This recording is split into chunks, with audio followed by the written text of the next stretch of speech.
Invasion Day 4. Russia is running into trouble. Welcome to the EPIA channel. This is the place where we aggregate European security news and try to keep it entertaining. In today's video, I'll be reading the report by CEPA, which is the Center for European Policy Analysis. We'll be reading this paper, which is authored by Ksenia Kirilova. So already today, as of making this video, it's already day 5, and maybe it'll be posted on day 6. However, most of it is still very relevant. So let's move on with this report.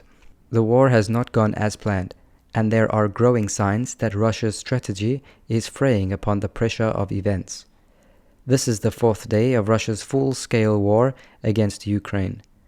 Contrary to Vladimir Putin's expectations, his blitzkrieg has clearly failed. The Ukrainian army and tens of thousands of ordinary people have put up fierce resistance to the invaders. And the Kremlin's hoped for small victorious war has turned into protracted battles with the shelling of cities with heavy weapons and street fighting. Russia's military failure was only underlined by today's news that Ukrainian and Russian officials have agreed to meet today in Belarus, near the river Pripyat, for talks about preconditions, Reuters reported. However, winning generals prefer to discuss unconditional surrender. Putin's goals. Ukrainian and American experts have described Putin's goals even before the war started. Hours before the invasion, former CIA officer turned cybersecurity expert Paul Zalaki argued that Putin's aggression would, without a shred of doubt, continue after the recognition of the so-called Russian puppet states of DNR and LNR. The former intelligence officer urged Western countries to immediately impose the most severe sanctions against Russia, warning that otherwise the entire territory of Donbass and the adjacent regions, at the very least, would be seized.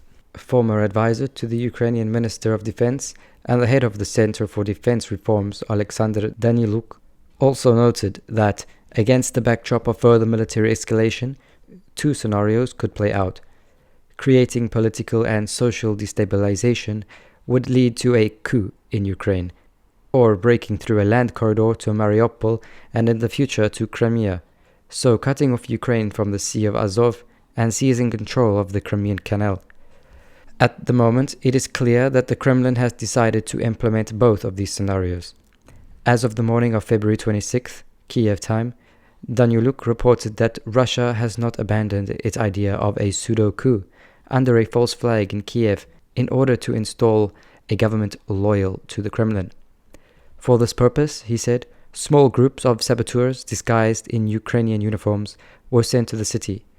He suggested that if Russia's military wanted to avoid the possibility of a world war, it would be better employed toppling its own leader back home in Moscow. Also, I would just add here that I have seen on the official accounts on Twitter for Ukrainian police and National Guard, etc. They have actually arrested quite a few people over these few days, potential saboteurs who are of Russian origin dressed in civilian clothing. Very interesting there. So let's move on. Daniluk's analysis was subsequently confirmed by a statement from the office of the President Zelensky, in which the key goal of the Russian occupiers was similarly described as the destruction of the country's political leadership and against the backdrop of chaos. On February 25th, Putin openly called on the Ukrainian military to, quote, to take power into their own hands, end quote, and negotiate with Russia. That call went very unanswered. Putin expects the Ukrainian authorities, those it hopes to bring to power, to undertake demilitarization in the Orwellian language of the Kremlin. This would mean the complete disarmament of Ukraine, the recognition of its neutral status and the rejection of NATO, and likely the European Union membership. In essence, Ukraine would become completely dependent on Russia. In addition, the Kremlin demands reprisals against all those who it calls war criminals, which means all those who have fought against Russian aggression over the past 8 years, including journalists and human rights activists. According to US intelligence, in the event of the seizure of Ukraine, Russia intends to eliminate political opponents, anti-corruption activists, journalists, representatives of ethnic minorities, as well as Russian and Belarusian dissidents living in exile. And they have already prepared a list of those who would be killed or those who would be arrested. Almost all Ukrainian patriots understand that should Russia win, their futures would be extremely bleak. Shelling and street fighting. On February the 26th, Ukraine refused to negotiate with Russia on such terms. In response, the Kremlin stepped up its offensive. According to unverified data cited by some opposition Telegram channels, the Russian General Staff set the task of setting either Kharkiv or Kiev at any cost. The Russian General Staff set the task of taking either Kharkiv or Kiev at any cost by Monday, regardless of the losses. At the same time, losses, including many among the civilian population, are growing with every hour. Kiev and Kharkiv are under intense shelling, and as the American political strategist Vitaly Shkrilov, sorry if I'm butchering the surname, who was tortured in the Minsk pretrial detention center for several months in 2020 and now lives in Kiev, told this author, a real war is now underway in the city, including street fighting. Quote, "We are laying face down on the floor. The air raid sirens sounded again." End quote. Another resident of Kiev, Maria, told the author on the night of this February 27th, "A curfew has been introduced starting at 5 o'clock. Many spend their nights in metro stations equipped as bomb shelters. Others sleep on the floor in the hallways of their apartments, ready to run out into the street at any moment. The media report that an oil depot is on fire near Kiev, and a gas pipeline has blown up in Kharkiv. Rockets have hit houses. According to Russian media reports, the Chechen leader Ramzan Kadyrov's regiments, which the Center of European Policy Analysis wrote about previously, captured a Ukrainian military base near Kiev. Reality and Russian propaganda. However, it is clear that the goals that Putin set for his army have not yet been achieved. Former deputy of the Russian State Duma, opposition politician Ilya Ponomarev, who has been living in Kiev for several years, wrote on his Facebook page that Russia is sorely lacking weapons and raw material. Quote, "The whole plan is the hope that there will be panic. His hope is that people will surrender or Zelensky will leave the country.